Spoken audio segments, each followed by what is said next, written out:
안녕하세요. 제 이름은 한사랑이라고 하고요. 저는 최근에 부동산 공인중개사 자격증이랑 몰기지 대출 자격증을 땄어요. 그래서 일을 시작하기 전에 제대로 공부를 해보고자, 그리고 그 과정을 공유해보고자 만들었습니다. 이 채널을.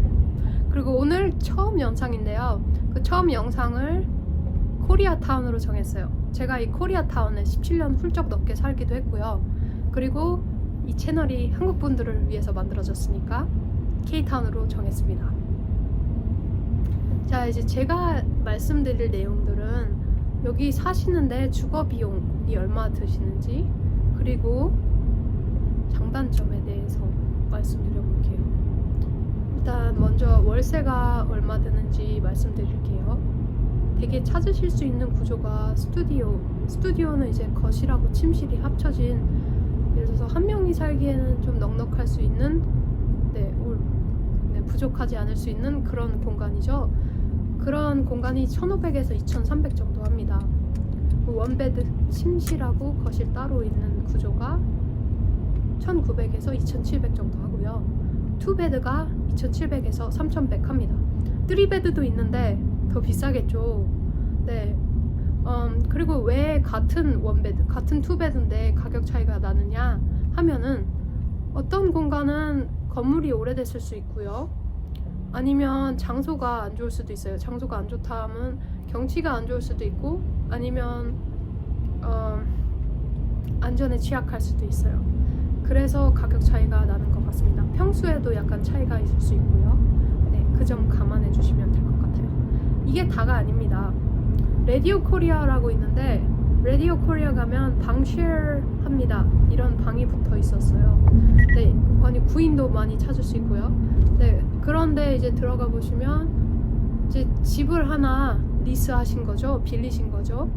빌려서 썸리스라고 그 리스를 또 주시는 거예요. 방 하나, 그 화장실은 공유, 이렇게 주시는 거거든요. 그런 경우 싼 경우 800불이 될 수도 있고요. 비싸면 1,500 혹은 그 이상일 수도 있어요. 네, 근데 제가 생각할 때 그 중간 가격이 800에서 1,500 정도입니다. 만약에 건물에 투자하셔서 매물을 매입하신다 하시면, 그런 경우 하우스는 솔직히 잘 없거든요. 싱글 하우스는. 왜냐면 제가 많이 봤어요. 하우스가 있었는데 그 하우스가 이제 낡거나 아니면 그냥 그렇게 많이 안 낡았어도 팔린 다음에 허물어뜨리고 새로 상가주택을 짓거든요. 상가주택 아니면 콘도 아니면 아파트를 지어요. 그렇기 때문에 싱글하우스는 거의 없지만요, 있긴 하더라고요. 한 150만 불 정도 해요, 평균. 그리고 콘도 있죠. 아파트같이 생겼지만 소유권을 가질 수 있는 콘도는 대략 40만 불에서 70만 불 정도 합니다. 근데 경매를 했거나 운이 좋거나 아니면 이 매물이 인기가 없거나 그러면 이제 더 싸질 수 있는 거고요. 아니면 인기가 좋거나, 네, 아니면 경치가 좋고 사람들이 막 다 좋아해요. 그러면 비싸질 수 있겠죠. 네. 그래서 제가 말씀드리는 가격은 그냥 참고만 하시는 그런 중간 가격입니다. 그러면 이제 몰기지 비용 예시 한번 들어볼까요? 그래서 60만 불짜리 매물을 만약에 사신다 하셨을 때 20%는 무조건 보증금으로 들어가야 돼요. 20% 이하면 좀 복잡해지거든요, 일이. 네. 그래서 20%가 이제 12만 불 이제 다운하죠. 다운페이라고 하거든요. 보증금을 다운하면 48만 불이 남죠. 48만 불을 이제 론을 드셔야 돼요. 네, 48만 불 몰기지 론을 30년 고정이자 6.6%를 했을 때 월 3,800 정도 나옵니다. 그 금액은 100불 인슈런스 보험 포함한 거, 그리고 600불 텍스 포함한 그런 가격이에요. 그러니까 원금과 이자만 한 3,100인 거죠, 월. 그리고 유틸리티라고 그 사시는데 드는 그런 비용은 다 제외한 금액, 순수 금액만 3,800입니다. 이 점 참고해 주세요. 그리고 이제 장점과 단점 얘기해 볼까요? 장점은 제가 생각할 때 음식입니다. 여기 음식이 맛있어요. 제가 한국에서 온 지 지금 17년 훌쩍 넘었다고 했잖아요. 그래서 제 미각이 기억할 때는 그때 먹었던 음식하고 지금 먹는 음식하고 그리 다르지 않다 생각하고 있어요. 네, 그렇지만 제 개인적인 그런 생각이니까 네, 그냥 참고만 해주세요. 네, 음식점이 많고 마켓도 많아서 서로 컴페티션이 있고 그래서 가격도 비교적 합리적인 편인 것 같고요. 그리고 맛있어요. 제 생각입니다. 네, 그리고 두 번째 장점은 이 LA K타운이 비교적 중간에 위치해 있기 때문에 중앙에 위치해 있기 때문에 모든 시티가 가까운 편이에요. 그래도 땅이 넓기 때문에 가까운 게 30분, 1시간이 될 수도 있고요. 아니면 트래픽 있으면 더 걸릴 수도 있겠죠. 근데 어쨌든 노스 쪽으로 가시면 벌뱅크, 파사디나, 글렌데일 이렇게 있고 그리고 별로 안 걸려요. 2-30분 걸리고요. 그리고 왼쪽 웨스트 쪽으로 가시면 산타모니카, UCLA, 베버리 힐스 이렇게 있고요.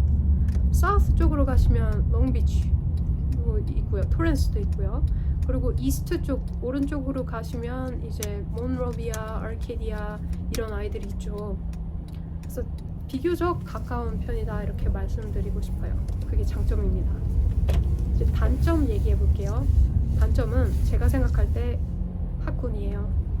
학군과 아이들이 놀 장소가 좋지 않다는 거. 그러니까 어린 자녀들 두신 분들 있죠.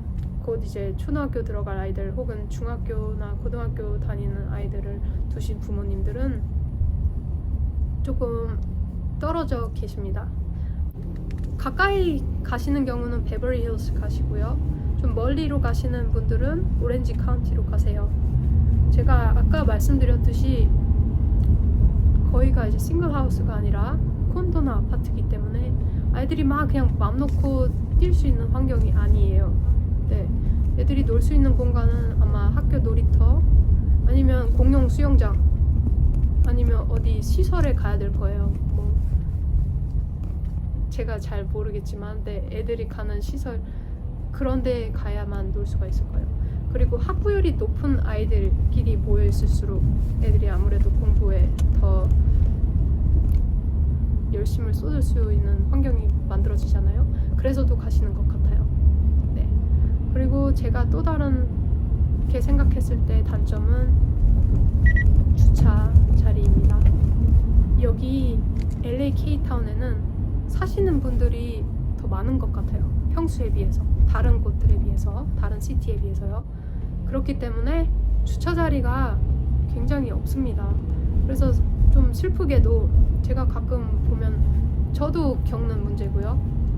될 데가 없는 거예요. 그러니까 저녁 한 7시만 돼도 될 데가 없어요. 그러면 이제 되면 안 되는 빨간 블럭 같은 데 이제 되시잖아요. 그러면 티켓이 또 어마어마합니다. 175불이에요. 그럼 그게 20만 원인가요? 그 정도 되겠죠? 너무 비싸요. 근데 이분들은 될 데가 없으니까 돼야만 되는 거예요. 그 티켓을 안 먹기를 바라고 최대한 아침에 빼시는 분들 있고 아니면 깜빡하신 분들은 그냥 됐다가 티켓을 먹으시는 거죠. 그렇습니다. 또 다른 단점은 트래픽이에요. 아무래도 유동인구가 많고 사시는 인구가 땅덩어리에 비해서 많다 보니까 트래픽이 많습니다. 그리고 아까 말씀드렸듯이 중앙에 위치해 있기 때문인 것 같기도 해요. 그게 또 다른 단점이고요. 마지막 제가 생각할 때 단점은 치안입니다. 왜냐면 제가 홈리스 분들을 나쁘게 얘기하고 싶진 않아요. 근데 제 경험을 말씀드리는 거예요. 가끔 예상치 못한 행동을 하시는 분들이 계시거든요. 그래서 그게 위험한 거예요. 제가 한 번은 마켓을 걸어갔다 오는데 아주 위험한 소리가 났어요. 쇠파이프가 떨어지는 소리. 그러다 보니까 이만한 쇠파이프가 제 바로 뒤에 떨어졌더라고요. 제가 조금 늦게 걸었으면 뒤통수에 맞았을 것 같아요. 그럼 찢어지겠죠? 그래서 누가 던졌나 봤더니 저 한 버스 2대 정도 거리에 떨어진 거리에 홈리스 분이 카트에 또 다른 쇠파이프들을 담고 이렇게 계셨어요. 근데 화가 나고 막 소리를 지르고 계시는데 저를 보고 소리 지르는 게 아니라 저 뒤에 이 공기를 보고 화가 나셨더라고요. 뭐가 보이시는 건지 모르겠어요. 근데 어쨌든 거기다 또 던지실 것 같아서 제가 뛰어서 집에 왔습니다. 또 다른 문제는 그러니까 제 지인한테 있었는데 아파트 제일 프런트 분이 키카드가 없으면 못 들어가는 구조이기 때문에 안전하다고 생각하셨던 것 같아요. 그래서 문을 열고 사신 거예요. 잠그지 않고. 어느 날 홈리스 분이 들어오셨어요. 소파에 앉으셔서 안 나가시는 거예요. 그래서 이분들이 달래도 보고 막 협박도 해보고 이런데 안 나가더래요. 뭐 경찰도 잘 안 와요, LA는. 그래서 경찰은 예를 들어서 뭐 칼을 들은 사람이 날 죽이려고 한다 이런 상황 아니면 잘 안 옵니다. LA 시티는 그래요. 다른 시티는 또 달라요.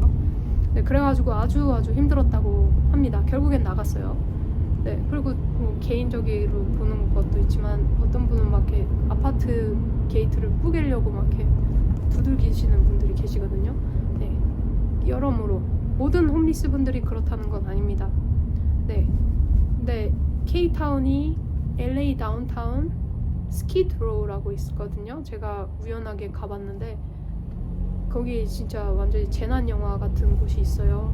다들 옷이 다 찢어지고 헤어지고 검둥이 묻혀 있고 다리도 저시고 건강해 보이지 않고 마르신 분들이 막 100여 명이 그냥 줄 서 있고 이런 걸 봤거든요. 길을 잃어서 한번 들어갔는데 네, 그 곳하고 한인타운이 비교적 가깝기 때문에 그분들이 버스를 타고 오실 수도 있고 걸어서 오실 수도 있고 길에서 사시는 분들도 있고 이래요.